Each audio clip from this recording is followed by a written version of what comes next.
Hello, my lovelies. I am back at you again with another math video. You are welcome. I know you've been waiting for this. I am working to make my videos a little bit better, so hopefully today there's a little bit less background noise and clinking and shuffling sounds. I put in some headphones. I've got a fancy little microphone going on, so I'm sure you have a great mental image right now of me looking super cool. Yes, that's exactly what it looks like. Super cool. Definitely not doing this in my pajamas.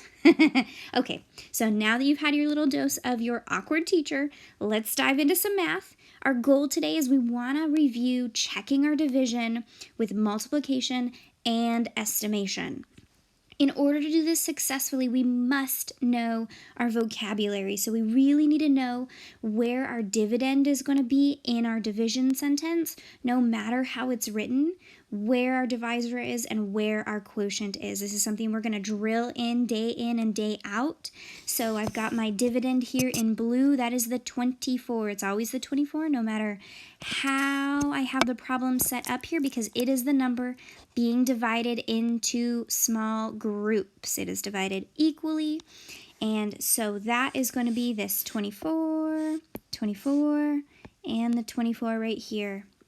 The divisor tells us how many groups we're creating, so we know that we're going to be creating 6 groups. Back in the day, you probably would have had something that looks like this. So the dividend really is your total here. It's the total amount of what you have. If we're talking cookies, then that tells us that we have 24 cookies. The divisor tells us how many groups we're going to make. And the quotient tells us how many are in each group.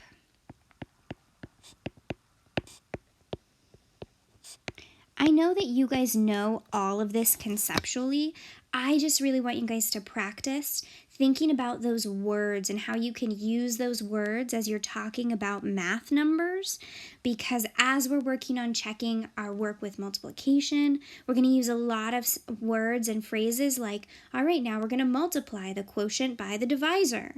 And that's going to get really frustrating if we're not totally sure which number means which thing. So I just want you guys to take a quick review here of our dividend, our divisor, and our quotient. That's the answer to our problem, and it tells us how many are going to be in each group here.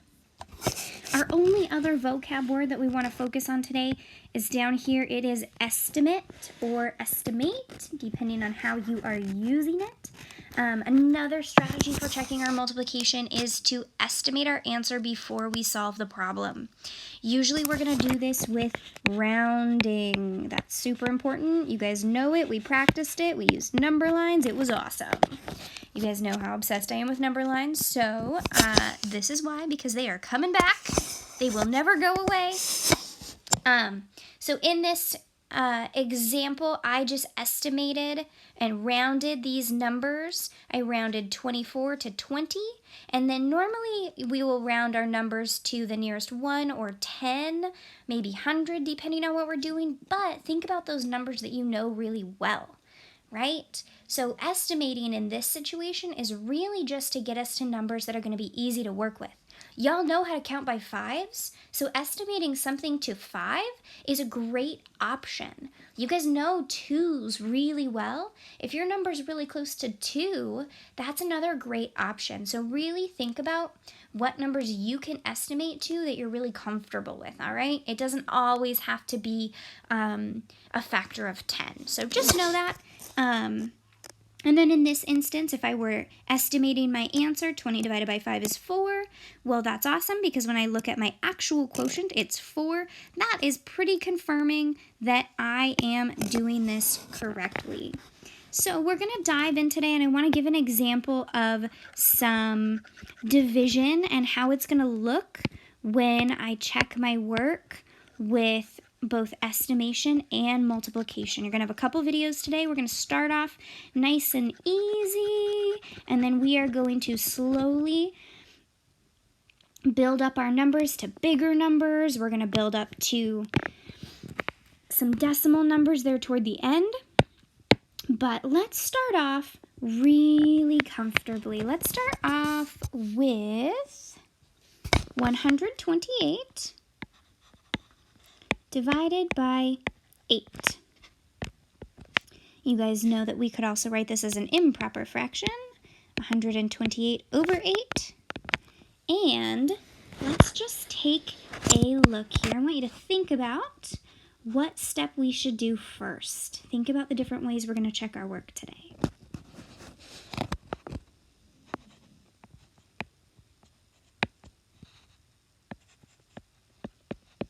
Our first step today, guys, we are going to estimate. When we're estimating an answer, we always want to do that first to give us a little guidance. After we estimate, we will solve it, and then we can always check our work with multiplication. Oop. Yeah, beautiful. Yeah, you guys know what that says. We're good.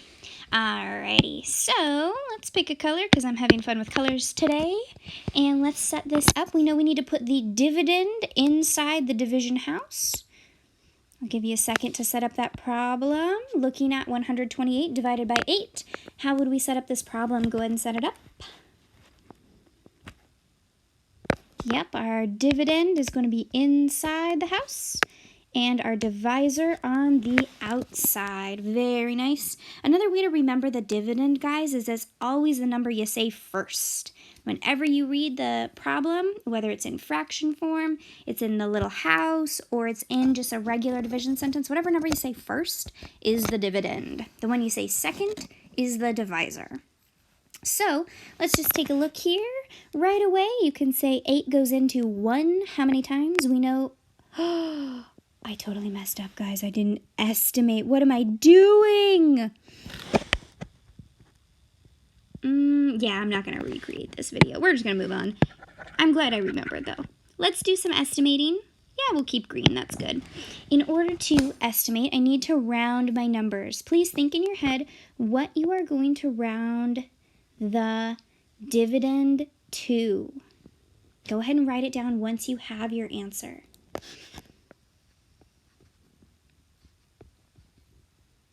All right, if I were you, I'd probably write 130. 128 is very close to 130. That's rounding to the nearest 10. All right, now let's go ahead and round our divisor. Get it written down when you have it. I would recommend rounding to the nearest 10 here.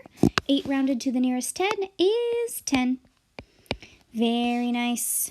All right, now we're doing this estimation. Some of you guys will be comfortable doing this in your head. Some of you may want to write it out. 130 divided by 10. This is also 130 divided by 10. One really cool thing is we could simplify this fraction. We can cancel those zeros out because they're both there, and it really leaves us with 13 over 1. 13 over 1 is the same as 13. So our estimated answer here, team, was 13. Let's see if we can solve this problem and get a number that is close to 13.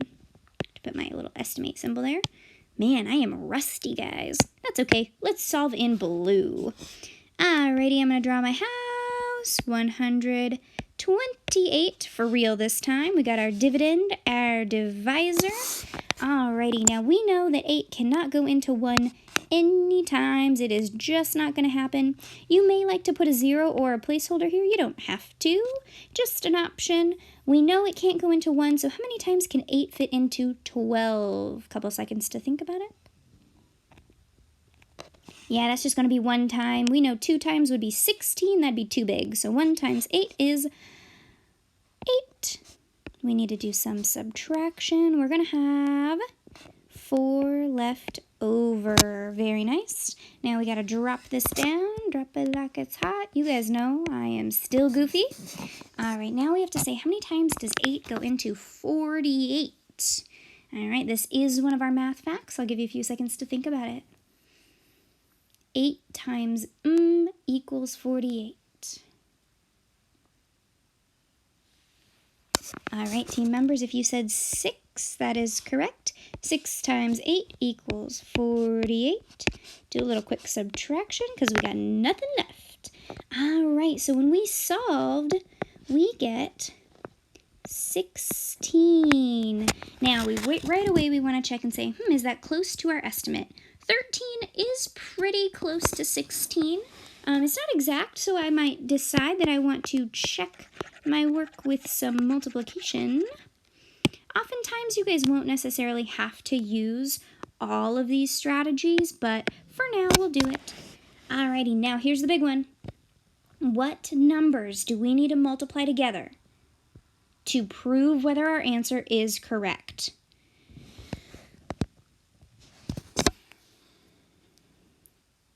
Team members, we need to multiply our quotient by our divisor. All right, remember way back when I was talking about vocabulary, I said that the dividend is the total amount of stuff that we have. All right, so we're not going to include that one when we're multiplying. We want that dividend to be our product of multiplying. So we are going to have our divisor and our quotient. As you know, you can multiply in any order. I like to multiply with the greatest digits on top, the greatest number of digits, because then I will have fewer partial products. Alrighty, team. 8 times 6 equals... That's right, it's 48. Carry that 4. 8 times 1 is 8, plus 4 is 12. All right, team members, how did we do? I see this number. It looks very familiar. Boop, boop, boop, boop, boop. Looks like my dividend here. That is an excellent sign. We have done a wonderful job. So we tried 2 different methods. We were able to confirm our answer. And well done, team.